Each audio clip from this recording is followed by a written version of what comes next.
r/AskReddit. Paramedics of Reddit. What's the most ducked up thing you've witnessed while attending an incident? Former EMT. Less than 1 year as an on-call.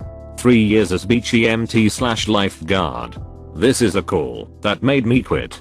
My unit gets called to a multi-car collision on the interstate. We arrive to a sedan on its side in the right lane and in sub in the median over top of the cable stop. 2 men and 1 female adults are walking around with minor escapes. Woman is hysterical though. Fire rescue was working on the SUV. When it rolled, it had landed on the post, perfectly squishing the child in the center car seat. The 5Y/O sister was pinned by the neck and waist to the seat. And the 7Y/O brother was decapitated with his head sitting on the roof, basically looking at his younger sister. I removed the head and talked to the little girl, who was the age of my daughter at the time, telling her she would be okay.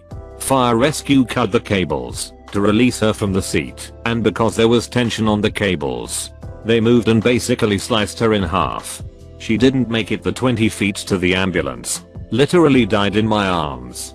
Edit. Thank you all for your kind words and for the silver/gold/platinum. I've shared this many times with people with encouragement from my therapist. Also, thank you to those who still serve as first response. I commend your ability to keep going in the face of so much trauma. I've read through this thread barely blinking, but this got me all sorts of ducked up. Not paramedic, but used to volunteer as an EMT aide during high school. We had a call where a guy got kicked in the face by a horse once. Half of his face structure basically collapsed. It was hella scary since I just started maybe a few weeks earlier. The patient was really nice and tried to joke around though. I would have passed out if I were him. My riding instructor used to wear her wedding ring on her middle finger instead of her ring finger. The first time I was ever injured by a horse. While we were waiting for my mother to come get me, she told me the story of why she does that. As it turns out, she was thrown from a horse into a tree, and it tore her middle finger off in the process. Got caught in the reins. All alone. She had to pick up her severed finger, collect her horse, walk back to the house, and call for help. Ring hides the scar.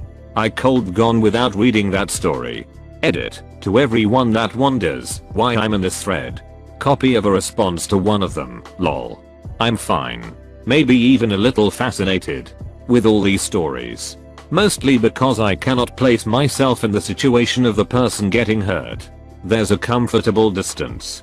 However, I do ride horses. So that one got a little too real when I got the mental picture. Even though the rest in this thread is much more disturbing. I'm not a paramedic, but my friendies told me one time they got called to a suicide scene. The guy put his neck on a train track and a train went over it, decapitating him. I guess the train's wheels got so hot from braking that while it cut his head off, it also cauterized it. She said there was almost no blood on the scene. It was still in his body. Well, that's at least convenient for the people who had to clean up the mess. My mom is a paramedic and has had to attend a few train suicides. She says it's usually a terrible mess. Do you happen to know who cleans things like these? Is it the police? Do they have a special person for these jobs? Or is it like a random policeman? Do they call in Mr. Clean for these dirty jobs? So many questions. I'm a cop. Responded to a wreck where a guy was doing donuts in a gravel parking lot. He was showing his son around in his Jeep. He hit a bump and rolled the Jeep onto the roof. Neither were wearing their seatbelts. Kid had to sit there with his leg pinned under the B post next to his dad, whose head was crushed under the dash. He was there at least 20 minutes. Still remember that kid asking me in the back of the ambulance if his dad was dead. What kind of ducking moron takes his son on a joyride like that without putting the goddamn seatbelts on? The kind of moron who dies in a Jeep because he didn't wear a seatbelt. Volunteer fire in the 90s. SUV flipped over guardrail in the mountains, and we were tasked with weeding through the river 60 feet below to try and locate the body parts of an 8-year-old girl. Still have nightmares. Christ. I imagine it was a very surreal experience when you were searching. Like you just couldn't really believe what you were having to do. Very much so. Remember like it was yesterday. 22 years later. There was a guy doing laundry or cleaning his apartment when he dropped a bottle of bleach. The gallon container landed perfectly square and shot the bleach straight up into his eyes. I've seen more gore and things of that nature, but I think of that guy every time I see a gallon of bleach. Edit. Didn't think this would get that much attention. This was the first story I thought about because it changed my behavior. Other calls were more gruesome or sad, but it definitely got more into my head. Edit 2. I'm not sure whatever happened to the guy. We dropped him off in the air and that was the last contact. I said this in the thread earlier, but it was still getting asked. /r/I bleach. Wait a minute. My mother, a doctor, once told me about this woman. Hit by a bus. She was literally squashed under the wheels. And when her son tried to save her, grabbing her by the only leg that was still visible, he pulled and pulled till he detached it from her body. I was like 10 when she told me, and it ducked up with me for a while. Why did your mother tell that to 10-year-old you? I feel like there's a pretty common thread in this thread of paramedics etc having a pretty low bar for what's acceptable table conversation. Makes sense. You get desensitized, I'd imagine. Not a paramedic, but operating room nurse. Not really a ducked up gory one, yet more extremely sad and ducked up story. About every month we get the same patient. A woman in her 30s. She was heavily molested and abused as a child. She is still suffering from this. And as a consequence of the molestation and abuse she sometimes has the sudden urge to mutilate her vag and surrounding area. She tried to cut off her labia. Put glass in it. A knife in her anus. You name it. The area around her vag is also extremely scarred. Last time I asked her if she wanted to hold my hand while waiting for the doctors, she started crying. I almost broke down. And started crying too. Edit. Some grammar and words. Sorry guys. English isn't my first language. Edit 2. Thanks for the silver kind stranger. Edit 3. Thanks for the gold's kind strangers. I think the worst part about stories like that are that the victims will likely never have a healthy romantic relationship or a healthy ex-life. I watched a documentary about kids who experienced abuse and I remember this one little girl about 6 or 7 years. She had been sexually abused, and her foster parents said they often found her wanking with her fingers or objects, and not in private. A girl that young felt the urge to stimulate herself like her abusers did. Can't imagine what it's like to feel the need to self-harm your genitalia because of abuse.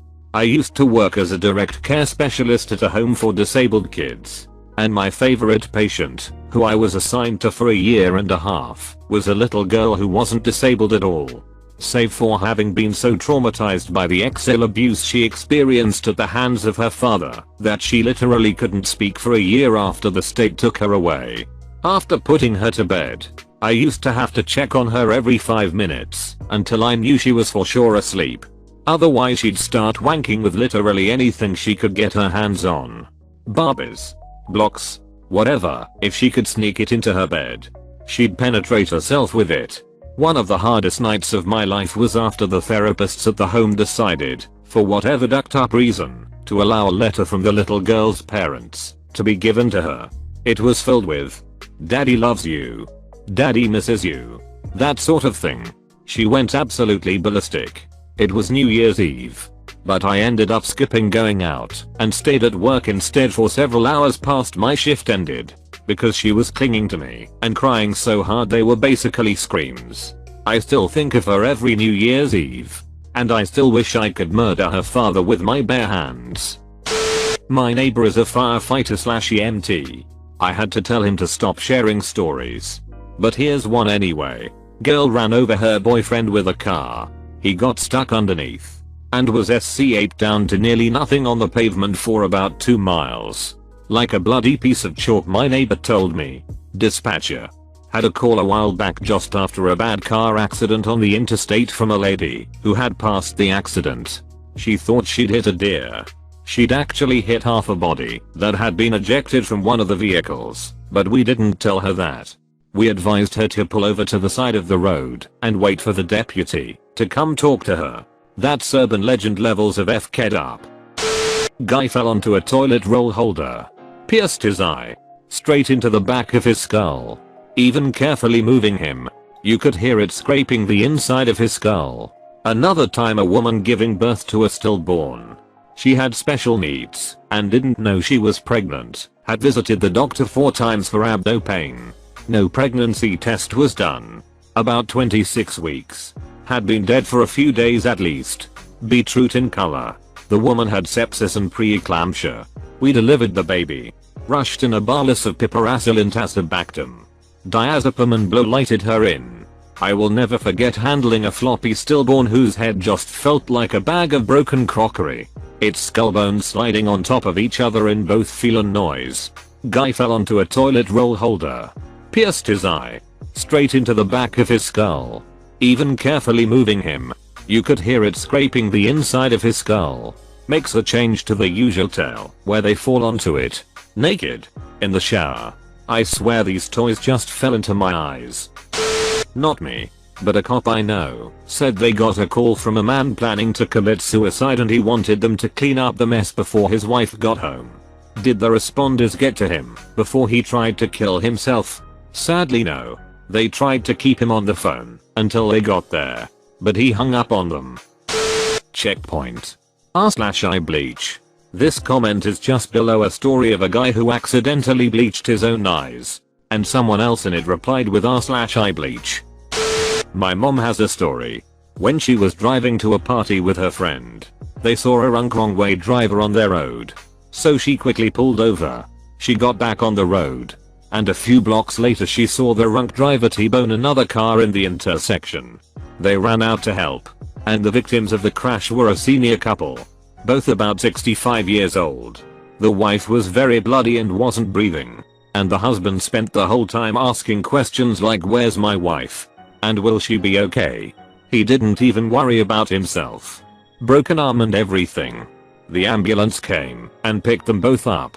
But my mom never heard from them again. What she did learn was that they were driving to church. And it was their anniversary. Drunk drivers. Yeah. What really pisses me off is that rich drunk drivers get away with it all the time. A friend of my wife's family was driving drunk on a really busy road when he was 18 and got in a crash. His family paid for a fancy lawyer and he just got community service. Can you imagine if that had happened to a poor black kid? Not the goriest, but maybe the most bizarre. Guy wanted to commit suicide. He got his SUV, left the back window open, attached a metal cable around his neck in the driver's seat and strung it out the back window and wrapped it around a tree. He hit the gas. The truck lurched forward and decapitated him. Probably one of the more ingenuitive ways to kill oneself. Shotgun suicides were always the worst though. A kid I went to high school with did himself in that way. There wasn't enough of his head left to tell who he was. Episode 1 of Castle Rock. Volunteer firefighter/EMT for a while. A guy fell off his roof and landed on both feet. It broke both his legs and both bones broke the skin. He was home alone without his cell phone, so he dragged himself from where he fell 30 feet to the closest phone in the garage to call 911. Also went on a run where a girl wanted to prove she was an adult to her dad. So she repeatedly ran her head into a telephone pole. Eventually she aimed wrong and stabbed herself in the head with a nail left over from some fire that was there. Edit. Also this wasn't really an EMS run as I was investigating a fire. But I had a scene where one girl had asked her roommate to watch her dog for the weekend. The roommate got tired of the dog barking, locked him in a room, and set him on fire. The fire department didn't take the dog's corpse away and also didn't call animal control to get it.